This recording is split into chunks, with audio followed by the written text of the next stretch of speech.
So welcome everyone to our YouTube channel Exam Ready। आज हम बात करेंगे सेल ऑर्गेनेल्स के बारे में। तो आपने जैसा कि पहले पिछले वीडियो में आपने पढ़ा था कि सेल के अंदर कुछ ऑर्गेनेल्स होती हैं जो कि सेल की प्रॉपर फंक्शन में हेल्प करती हैं, ठीक है। तो आज हम उन्हीं के बारे में पढ़ेंगे और डिटेल में पढ़ेंगे उनके बारे में, मतलब कंपटीशन लेवल के हिसाब से जब डिटेल पॉसिबल होगी ना वो मैं आपको प्रोवाइड करवाऊंगा, ठीक है। तो संयम और शिष्टाचार बनाए रखिए। चलिए शुरू करते हैं आज की वीडियो। तो सबसे पहले जो हम सेल ऑर्गेनेल पढ़ेंगे वो है एंडोप्लाज्मिक रेटिकुलम। Endoplasmic reticulum. तो एंडोप्लाज्मिक रेटिकुलम जो है वो क्या है? एंडोप्लाज्मिक रेटिकुलम एक काफी कॉम्प्लिकेटेड स्ट्रक्चर सा प्रेजेंट होगा। कॉम्प्लिकेटेड इन द सेंस कि काफी ज्यादा बिछा हुआ, या फिर आप कह सकते हो इसको ट्विस्टेड जिगजैग पैटर्न में ये प्रेजेंट होगा। ऐसे क्या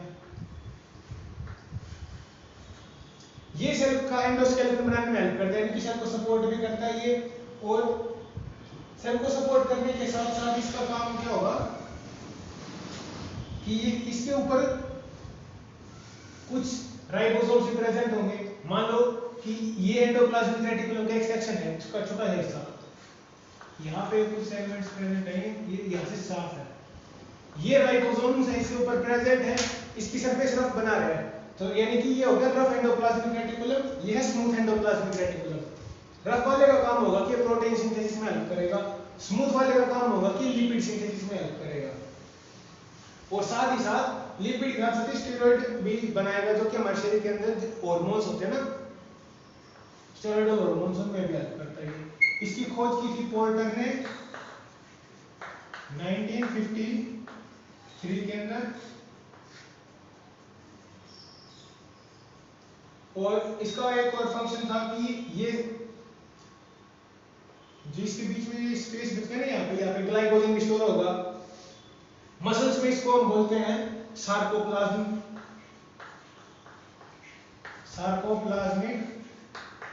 रेटिकुलम।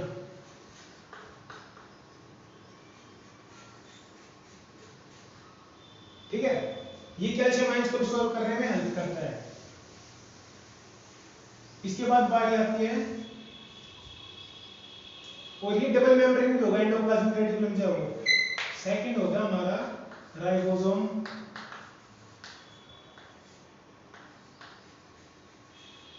राइबोसोम एक यूनिवर्सल सेल ऑर्गेनेल है जो कि लगभग हर सेल में प्रेजेंट होगी, लगभग भी हर एक सेल के अंदर प्रेजेंट होगी। हाँ, लेकिन एक डिफरेंस हो सकता है, किसी में 70s होगा, किसी में 80s होगा। 70s राइबोसोम्स प्रेजेंट होती है प्रोकैरियोट्स में, और 80s राइबोसोम्स प्रेजेंट होते हैं यूकैरियोट्स में। इसकी खोज की थी पैलेडे ने 1955 में, और ये बिल्कुल छोटे छोटे ग्रैन्युलर स्ट्रक्चर्स होंगे,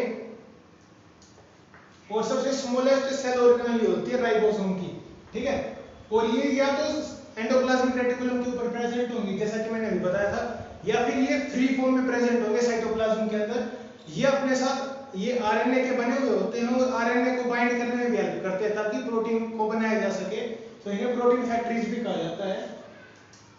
जो 70s राइबोसोम होगा और जो 80s राइबोसोम होगा, 70s राइबोसोम में होती है 50s और 30s यूनिट, इसमें 60s 40s। एस का मतलब होता है सेडिमेंटेशन रेट, और इसकी यूनिट होती है स्वेडबर्ग यूनिट, ठीक है।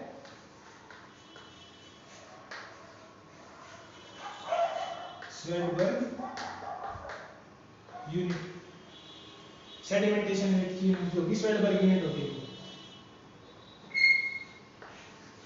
अब क्या बात है कि ये दोनों जो यूनिट्स है ना, इनको जुड़ने के लिए जरूरत पड़ती है मैग्नीशियम आयन की। मैग्नीशियम आयन जब प्रेजेंट होगा तो दोनों आपस में जुड़ जाएंगी।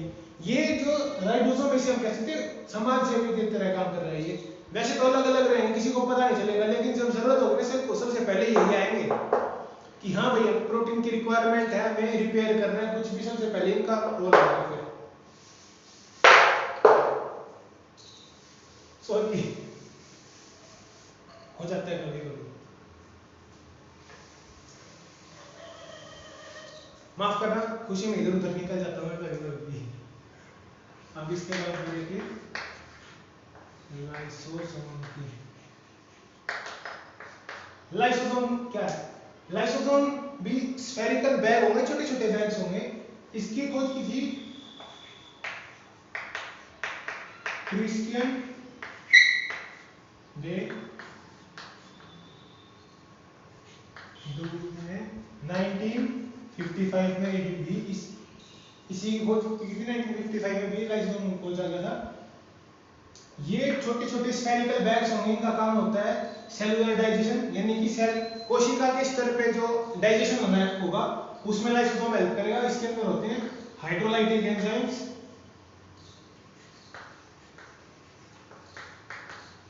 हाइड्रोलाइटिक एंजाइम्स प्रेजेंट होंगे, पीएच उसकी होगी 5 के अराउंड, ठीक है। और इसका एक और फंक्शन होता है सुसाइडल बैग का, यानी कि अगर मान लो सेल का लाइफ स्पैन खत्म हो गया है, वो मरने वाली है, तो ये अपने खुद फट जाएगा, उसके अंदर अपने एंजाइम्स को रिलीज कर देगा और सेल को डाइजेस्ट कर लेगा। अगर बाहर से कोई बैक्टीरिया आता है, वायरस आता है, एंडोसाइटोसिस की हेल्प से, यानी कि मान लो सेल मेम्ब्रेन है, ये बैक्टीरिया आया तो सेल मेम्ब्रेन अंदर की तरफ फोल्ड हो जाएगी, बैक्टीरिया इसके अंदर घुस गया, यहाँ से फिर बंद होगी, लाइसोसोम इसके अंदर आया, मिल गया, अपने एंजाइम इसके अंदर रिलीज किए, इसको डाइजेस्ट कर लेगा, ठीक है। तो फैगोसाइटोसिस में भी हेल्प करेगा, यानी कि डब्ल्यूबीसी के अंदर जो लाइसोसोम है वो काफी ज्यादा मात्रा में होगा, क्योंकि वो इस टाइप का काम काफी करती है, यानी कि जो बैक्टीरिया वगैरह होते हैं उसको मारने में हेल्प करते हैं कौन? लाइसोसोम। अब इसके बाद है गोल्गी बॉडी।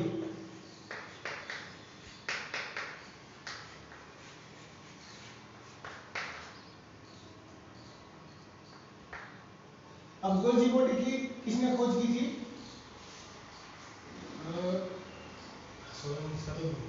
कैमिलो गोल्जी ने, कैमिलो गोल्जी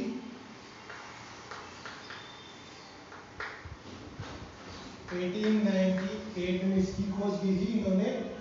और ये जो है ना गोल्जी बॉडी भी काफी टाइप से प्रेजेंट होगी।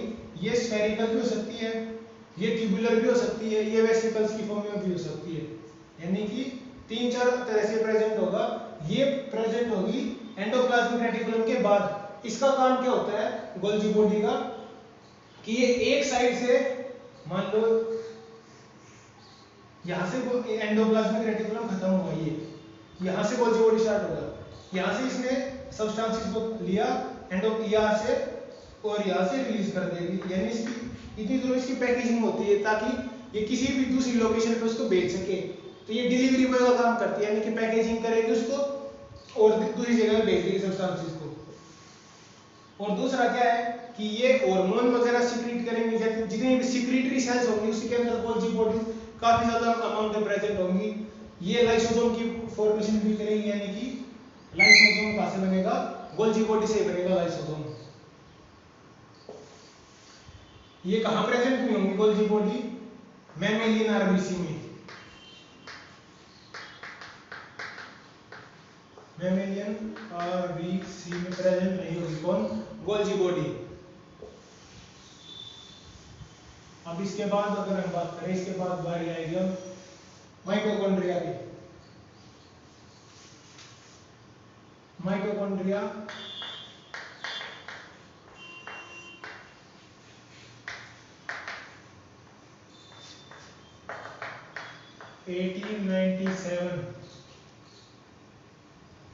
सी बेंडा ने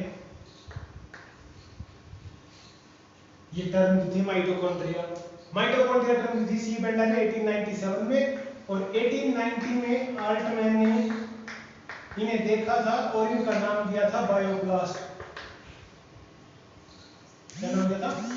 बायोब्लास्ट, ठीक है।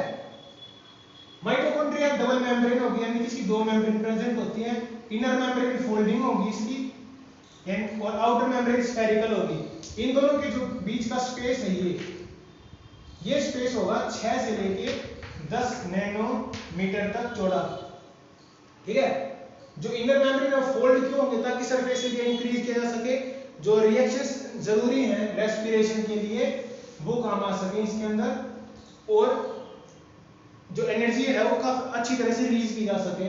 इसको हम पावर हाउस भी बोलते हैं सेल्स का, क्योंकि ये एटीपी जनरेट करती है, फूड को फाइनली डाइजेस्ट करके एटीपी बनाती है, उसको स्टोर भी करती है, इसीलिए हम इसको बोलते हैं power house, power house of cell. जैसे कि शहर का एक पावर हाउस होता है, जहां सारी की सारी बिजली आती है, एनर्जी आती है शहर की, वही काम माइटोकॉन्ड्रिया करता है एक सेल के अंदर। इसका खुद का डीएनए होगा, आरएनए होगा, राइबोसोम्स होंगे, ठीक है। इसके अंदर 70s राइबोसोम प्रेजेंट होता है, जो कि प्रोकैरियोट्स में मिलता है, ठीक है। लेकिन होता है ये यूकैरियोटिक सेल के अंदर माइटोकॉन्ड्रिया। तो 70s राइबोसोम होगा, इसका डीएनए सर्कुलर होता है, सर्कुलर डीएनए होगा, ठीक है। तो यानी कि खुद अपने आप में एक सेल है, तो इसे हम बोल सकते हैं cell within a cell, ये टर्म दे सकते हैं हम। लेकिन ये कुछ जगह ऐसी होंगी जहां पे एब्सेंट होगा, जैसे कि नोस्टॉक में एब्सेंट होता है ये,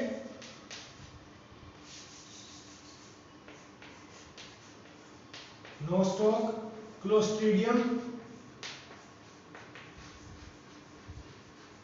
एक्सेट्रा, इन जगह पे ये एब्सेंट होगा, यानी नोस्टॉक में माइटोकॉन्ड्रिया नहीं होगा, क्लोस्ट्रीडियम में माइटोकॉन्ड्रिया नहीं होगा। और प्लांट में माइटोकॉन्ड्रिया का जो नंबर है वो एनिमल से कम होगा, क्योंकि उन्हें इतनी एनर्जी की रिक्वायरमेंट नहीं होती है, ठीक है। इसके बाद बारी आती है राइबोसोम की, राइबोसोम की प्लास्टिड्स की। प्लास्टिड जो टर्म है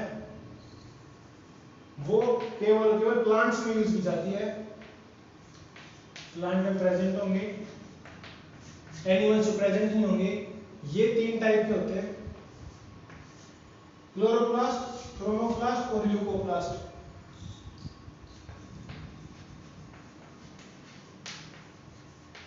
ल्यूको, क्रोमो और क्लोरो।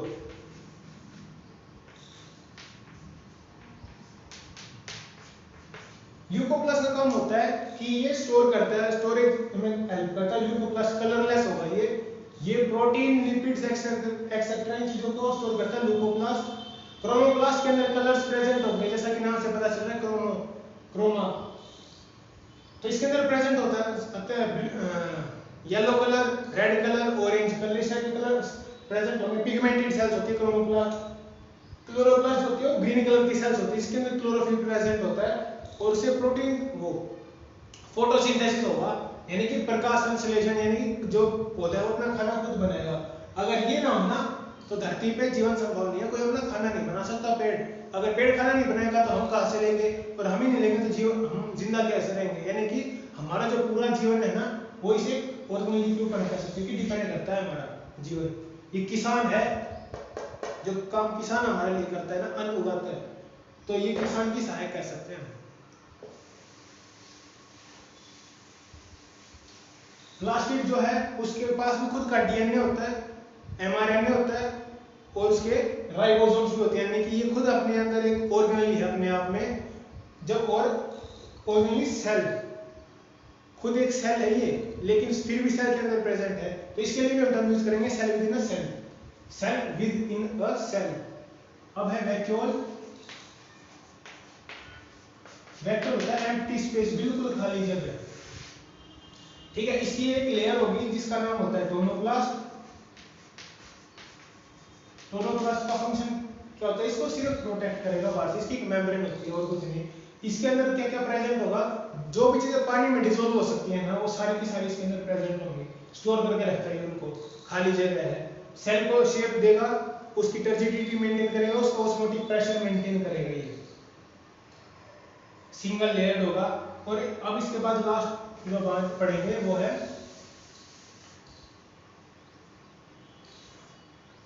सेंट्रोसोम।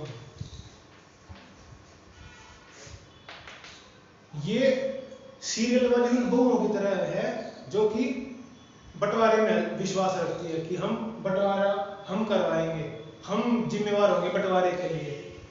जैसे कि माँ बाप जो है वो अपने बच्चों के लिए सारी चीजें इधर करते रहते हैं, बढ़ाते रहते हैं उसको नंबर में, और और एक टाइम ऐसा आता है कि इसको बंटवारे की जरूरत पड़ जाती है, तो बंटवारा ये करवाते हैं, ये सेल डिवीजन के टाइम पे डिवाइड हो जाएंगे और सेल को डिवाइड करने में हेल्प करेंगे, अपनी तरफ खींचेंगे, सेंट्रोमियर्स बना के दो सेंट्रियोल्स बना देंगे जो दोनों अपोजिट साइड पे चले जाएंगे।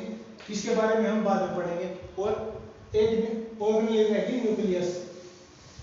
न्यूक्लियस के बारे में हम अगली वीडियो में पढ़ेंगे क्योंकि उसके अंदर काफी कुछ है जानने के लिए। तो आज के लिए बस इतना ही। अगर आपको हमारी वीडियो पसंद आए तो इसको लाइक करना और कमेंट जरूर करना ताकि हमें यह पता चल सके कि हमारी कमियां क्या क्या है, हमें कहाँ पे इंप्रूव करना है। तो हम आपसे इतनी आशा तो रख ही सकते हैं, इतनी अपेक्षाएं तो हम आपसे रख ही सकते हैं ना कि आप हमारे लिए इतना तो कर ही सकते हो कि यार कम से कम ये तो बता दो कि भैया आपकी इस वीडियो में ये कमी है, आप यहाँ पे इंप्रूव करो, तो आपकी जो वीडियो हो और इंफॉर्मेटिव बन सकती है। ठीक है, so once again thank you, see you later, bye. तेरी